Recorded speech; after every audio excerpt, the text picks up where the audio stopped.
Colonel Qureshi একজন অভিজ্ঞ সেনা কর্মকর্তা, যিনি ভারতীয় সেনাবাহিনীর কর্পস অফ সিগন্যালসের সদস্য। তার এমন এক পরিবারে জন্ম যাদের দীর্ঘদিনের সামরিক ঐতিহ্য রয়েছে, আর তার স্বামী মেজর তাজউদ্দিন কুরেশি ভারতীয় সেনার মেকানাইজড ইনফ্যান্ট্রিতে কর্মরত।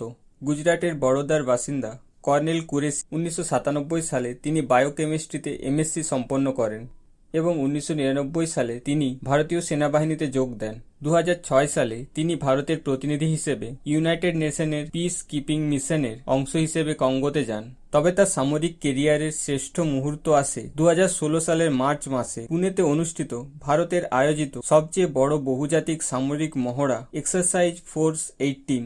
এতে কর্নেল কুরেশি 40 সদস্যের ভারতীয় সেনা দলের নেতৃত্ব দেন। এই মহড়ায় অংশ নেয় 18টি আসিয়ান প্লাস দেশ, যার মধ্যে ছিল ইউএসএ, চায়না, রাশিয়া, জাপান ও দক্ষিণ কোরিয়া। এই সামরিক মহড়ায় কর্নেল কুরেশি ছিলেন একমাত্র মহিলা দলনেতা। তৎকালীন লেফটেন্যান্ট জেনারেল বিপিন রাওয়াত তার নেতৃত্ব সম্পর্কে প্রশংসা করেছিলেন। অপারেশন সিন্দুরের সংবাদ সম্মেলনের মঞ্চে দাঁড়িয়ে তিনি প্রমাণ করেছেন ভারতের প্রতিরক্ষা ব্যবস্থায় নারীর অবদান শুধু প্রতীকে নয়, তা আসলে বাস্তব, শক্তিশালী এবং অমূল্য।